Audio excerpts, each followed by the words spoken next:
What is up? What is going on, everybody? I am back with the Mariners post-game recap. Before I get started, thank you to everybody. I have hit my next goal of 1,500 subs from the bottom of my heart. Truly appreciate it. But if you are new here, do not forget to subscribe. The next goal is 2K. Let's make it happen this video. Probably not, but thank you guys all for subscribing. Remember to hit the like button and don't forget to comment. Thank you all to join the live stream tonight. I've live streamed all three of these games for this series, and it has been a lot of fun. So thank you to everybody that has joined. A loss that I really don't know how to put it. I probably should have waited 30 minutes to make the video. Going into this game, this was the one to me. The Mariners won the first two. And I went into this game going, okay, like, if they're going to drop one in this series, this kind of feels like the game. Framber Valdez is fantastic. Bryan Woo's been really good, but, you know, tough task here in Houston. And I really felt like, you know, if they were going to drop one, this was going to be it. So I wasn't as worried about this one. And you feel pretty good tomorrow with Gilbert against Bielak that you should have a good shot to win. So like I said, the expectations weren't, not that I didn't think they could win, but I didn't go in thinking, oh my gosh, they can't afford to lose this game. The Mariners got down 2-0 early, and I kind of resigned myself going, okay, it's going to be tough to get a couple runs off of Valdez here. So it might just be one of those games. Well, the Mariners somehow managed to squeak a couple runs against him, thanks to some heavy heads-up base running by Caballero, a timely hit from JP, the second run scored on a Caballero single, and they chipped away up against Valdez. They made him throw some pitches, and they did a pretty decent job. All in all, I thought they did good against Valdez. And then all of a sudden, Bryan Woo settles in and pitches a fantastic game and goes 6 strong innings. I even thought I was a little unsure with bringing Justin Topa in the 7th inning. I was kind of like, ooh, I don't know about this. You got Brash, Munoz, Sewald all available. But Topa gets them 1, 2, 3. Some hard contact, but got it done. Then we get to the top of the 8th. And a game that went from being one that I was resigned to just being okay with turns into another extremely, extremely frustrating loss for the Mariners. Not to mention it turns into another one-run loss, which makes this team about 5-90 in one-run games this year. They've actually won a couple one-run games in a row, but still overall frustrating. Ty's hit by a pitch, ends up moving to second on a wild pitch. Teo walks, Gino walks. Bases loaded, nobody out. You can send your worst hitters up, and you should be able to find a way to get a run home there somehow, some way. I'm sorry, guys, I am plugging in my computer here. Super professional in the middle of a stream or middle of a video to be doing that. If I can find the plug.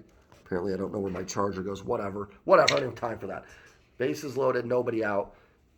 Tom Murphy's pinch hit for by Cal Raleigh. Like, Murphy's been hot. Cal hasn't been that great this year. I don't have a huge problem with that pinch hitting. I don't. Would I have let Murphy bat there? Probably, as I now realize I was not plugging my phone into the right spot. But you could make the case to let Murphy bat there. Cal's not been as great this year. Now, in terms of overall with catchers in the American League, he's been pretty decent.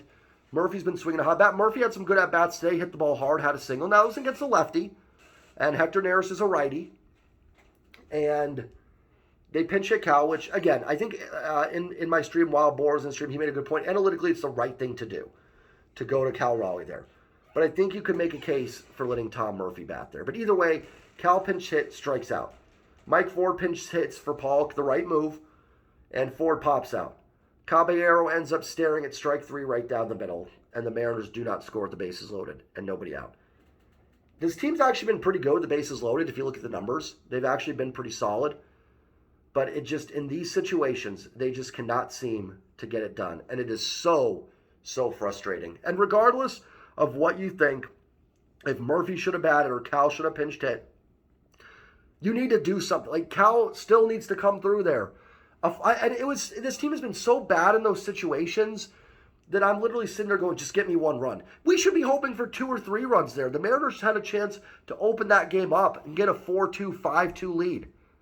And listen, credit to Hector Neris. He made some great pitches to get out of that. It's why the Astros are one of the best teams in the league. So I'm not sitting here trying to say that, like, you know, oh, the Mariners just should have pounded them there. But you got to find a way. Somebody needs to come through there. I'm not going to get on Mike Ford. Mike Ford's been amazing this year, and he was the closest to doing something. He hit one down the line that went just foul. So he's the only one that came close to having a hit there. I'll give Cobby a little reprieve as well. He had a good game. But Cal doesn't. Cal has to come through there. I will put some of it on Cal Raleigh. I will. And he was the one that came up with nobody out. Literally anything in play probably scores a run. A little dribbler 5 feet in front of the mound gets a run home. Anything.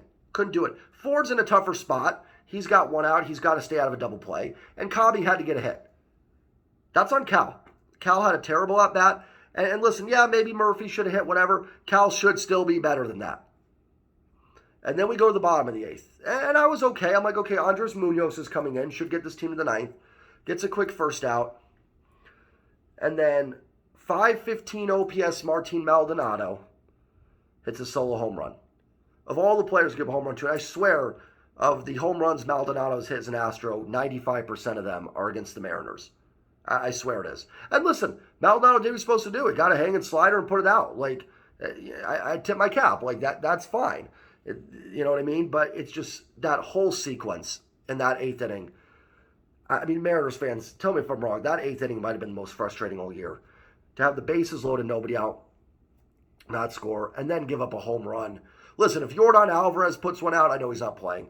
You know, okay, like, yeah, that's what Yordan does. But to give up a home run with your best reliever to Martin Maldonado is so frustrating. 9th inning, Julio walks at 2 outs, but nothing after that. Still got a chance to win the series.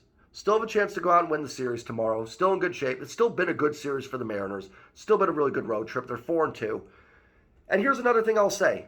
This is why some of those other frustrating losses matter.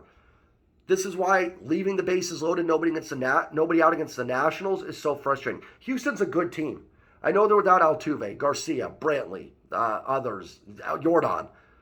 You know, and credit to them, they've stayed, you know, together without those guys. That is a good baseball team.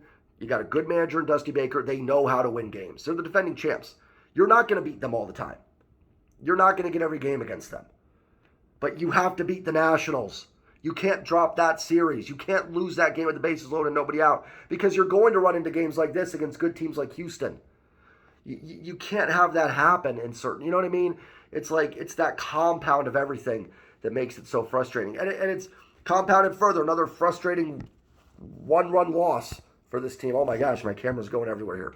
Another one-run loss that's frustrating. You know, I talked about how frustrating the Yankees-Orioles road trip was because the Mariners outscored them combined by like 18 runs and went 2-4. They've outscored Houston by 14 runs this series. They're 2-1.